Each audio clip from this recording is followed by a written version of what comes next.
nacional, internacional. Soy el periodista Martín H. Ferrani y le doy la gran bienvenida en estos momentos a Alan Salinas, analista político. Alan, ¿cómo estás? Muy buenos días. Muy buenos días, Martín, y gracias por la invitación para hablar de algo que a mí me apasiona realmente, que es el tema de la política. La primera pregunta, Alan, que se hace el pueblo peruano, ¿se dará la censura al ministro Maraví? ¿Cuál es tu opinión?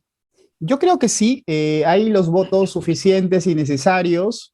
Yo creo que el Congreso tiene que aprender también de sus errores, y el error, uno de los primeros errores fue, primero, ir a hablar con el presidente Castillo.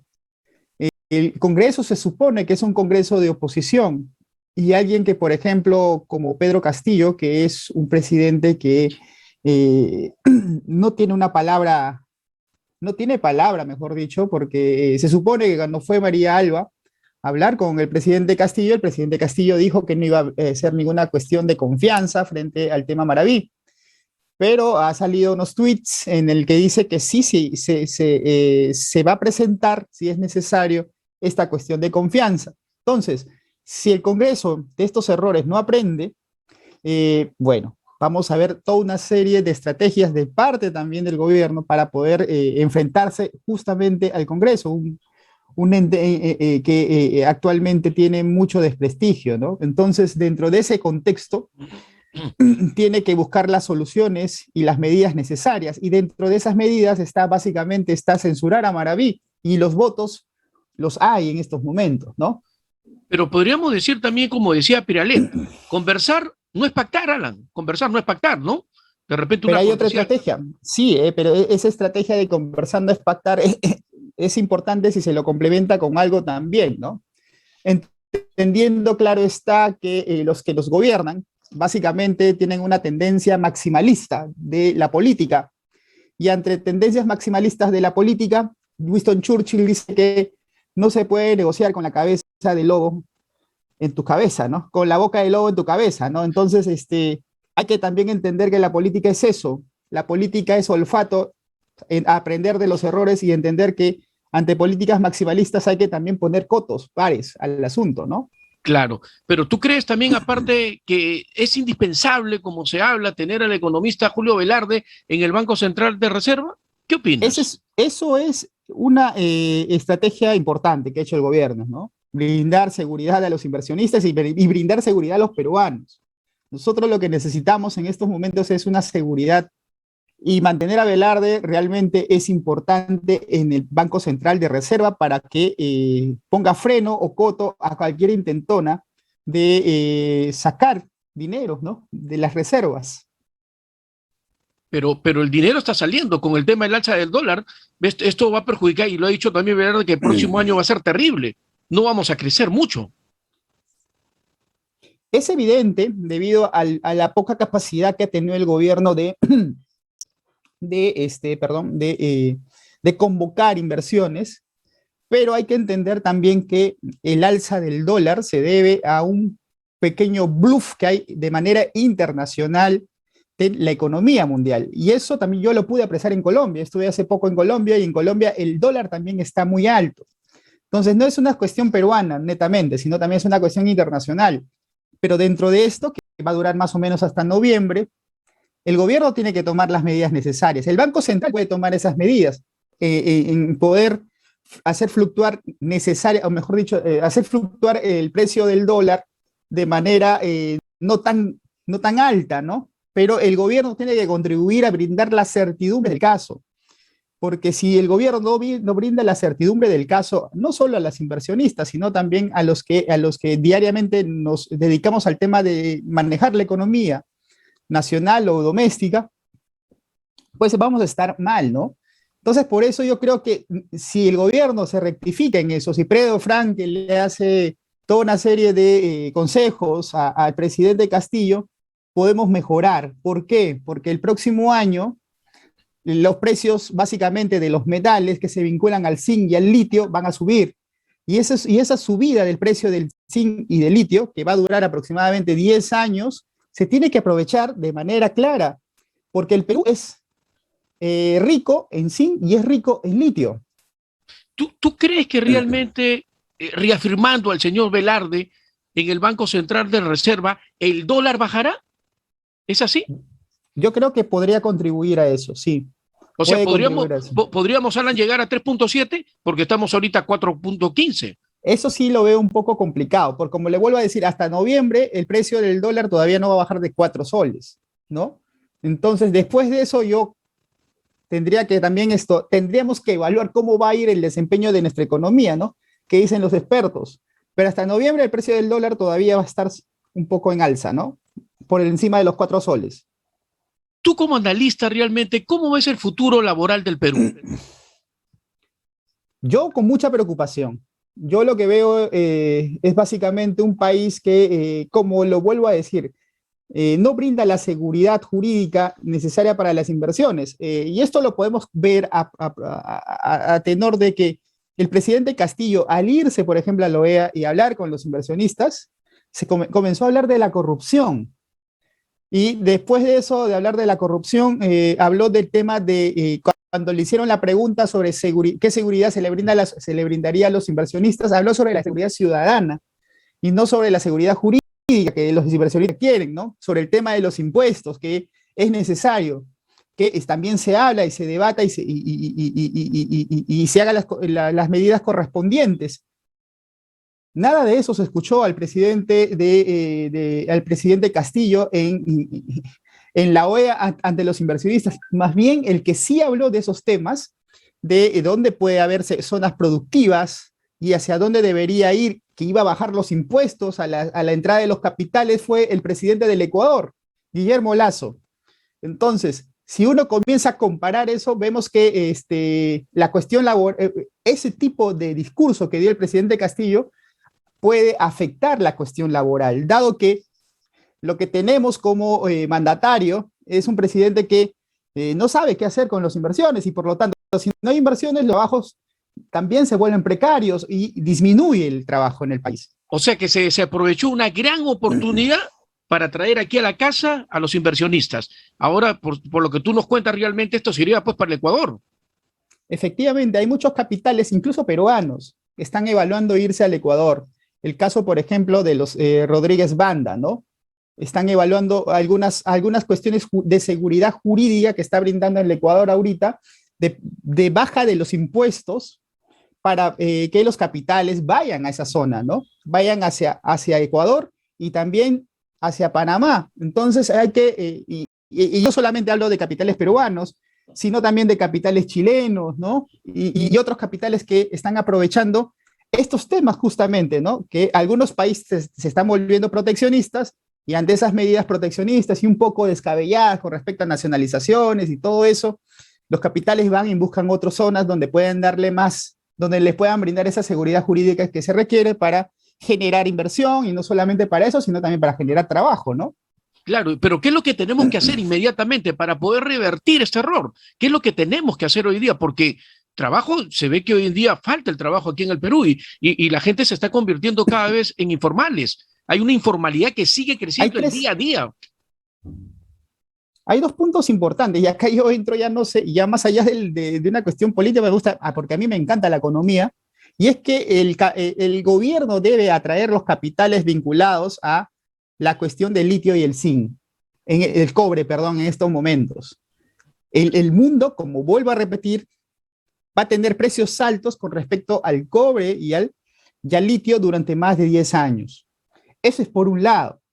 Por otro lado, hay que entender también que hay que disminuir o hay que reducir al mínimo el tema de los impuestos a la entrada de tecnología al Perú. Con eso podemos volver a la pequeña y mediana empresa, una empresa de productividad. Nuestra pequeña y mediana empresa en estos momentos son empresas de subsistencia que viven del día a día, producto de la informalidad. Y sí es posible hacer esto porque el año 2009 hasta el año 2011 se produjo este tipo de apertura de arancel cero para la entrada de tecnologías. Y cuando se produce esto, muchas empresas vienen y competitivamente hacen que la oferta sea muy asequible a los pequeños y medianos empresarios.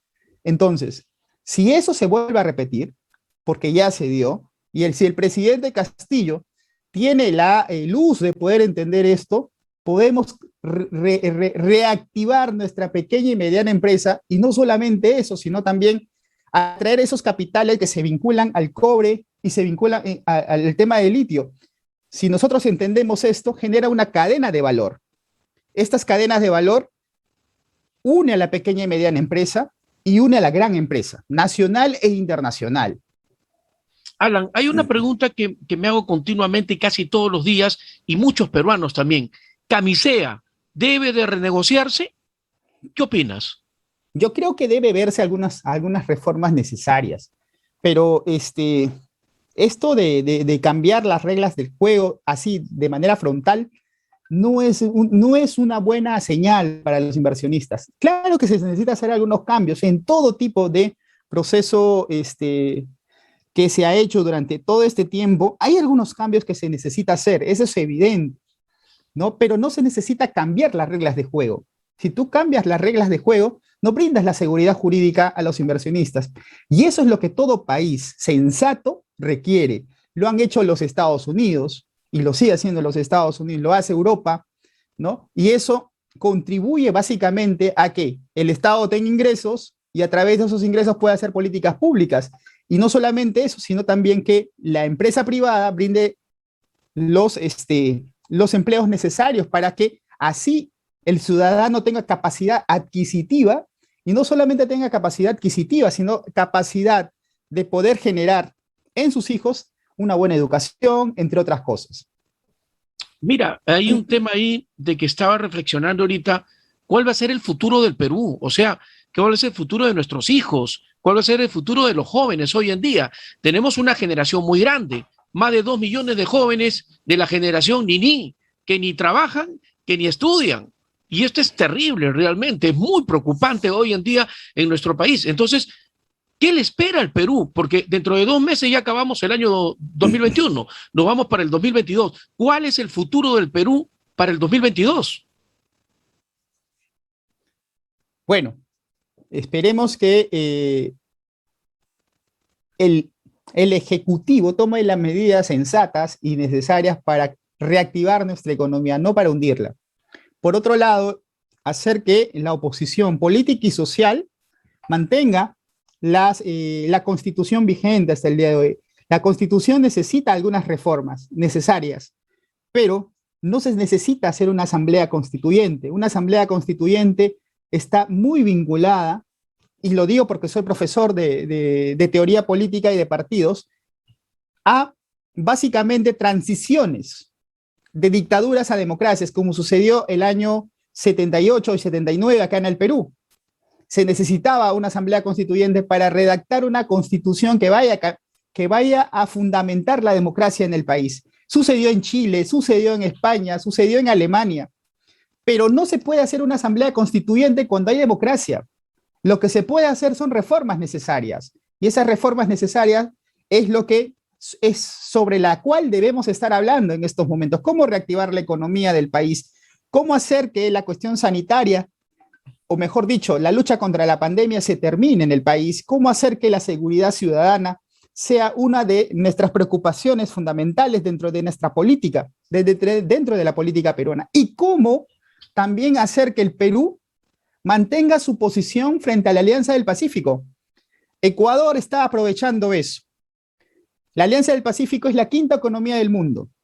Si nosotros no sabemos, como Perú, ver eso, estamos desaprovechando una gran oportunidad. Entonces, yo lo que veo es que para el 2022 hay muchos desafíos, Martín. Entonces, esos desafíos tenemos que verlo por ambos lados, por el lado del Ejecutivo y por el lado también de la oposición, que responsablemente la oposición tiene que plantearle al gobierno cuál es la agenda necesaria para reactivar los 3 puntos fundamentales: la economía, la salud, y dentro de la salud también podemos ver el tema de la educación y la seguridad ciudadana, ¿no? Podríamos decir entonces que si nosotros ya terminó la campaña, tenemos que unirnos los 33 millones de peruanos, tenemos Perfecto. Que tener una sola unidad, porque si nosotros, Alan, no comenzamos a trabajar unidamente como país, como nación en estos momentos, las cosas se van a complicar enormemente. Así es. enormemente se van a complicar para el 2022. Y esto es preocupante porque el desempleo sigue creciendo mientras tenemos los políticos que están pues en dimes y diretes y mientras que el dólar se sigue disparando porque hace un comentario un político y luego viene el premier, dice otra cosa y mientras tanto esta situación es terrible y los más golpeados es la gente que vive en los sectores populares, en los asentamientos humanos, los pueblos jóvenes, la gente que hoy en Así día es. está en las ollas comunes, que van al mercadito y le piden, antes te regalaban un kilito de papa, ahora te tienen que dar un cuartito, porque ya no alcanza. Si antes una familia compraba un kilo de pollo, ahora tiene que comprar medio pollo. Esto es muy terrible y preocupante para el país, Alan. Totalmente, es muy preocupante, ¿no? El precio del pan ha subido, el pollo ha subido, el aceite ha subido y ha subido varios productos de primera necesidad. Y eso no se soluciona con el control de precios, no se soluciona con ello, se soluciona brindando la competitividad necesaria de la oferta. Y esa competitividad necesaria no existe también. Hay que poner un coto en el país también a las empresas mercantilistas. En el país existe mucha empresa mercantilista que se aprovecha su rol, que aprovecha el rol o su vínculo con el Estado, ¿no? Lo que nosotros debemos hacer es ampliar la competitividad, que haya competencia, porque la competencia en el mercado genera que existan precios bajos y el consumidor pueda ver dónde compra menos. Bueno, si esta casera me vende a 10 soles el aceite, puedo yo ver que en otro casero en el mercado me está vendiendo a 7 soles 50 el aceite. Y eso es algo cierto, La porque yo lo oferta he y la visto. demanda. Efectivamente, eso existe. Y eso va a generar esta idea esto genera la competencia. El control de precios lo que va a generar siempre va a ser un llamado mercado negro, donde al final el consumidor va a tener que pagar más de lo que cuesta el producto. Claro, Alan, te mando un fuerte abrazo, muchísimas gracias por haber estado con nosotros en el programa. El saludo de nuestro gerente general, el señor Demóstenes Terrones, te envío un saludo también hoy domingo por haber participado en nuestro programa, Alan. Muchísimas gracias, Martín. Muchísimas gracias también al gerente general de Demóstenes y cuando ustedes gusten, siempre encantado de poder conversar de la política nacional. Te vamos a seguir invitando aquí en el programa. Muchas gracias. Bueno, nos Muchísimas vamos a un gracias.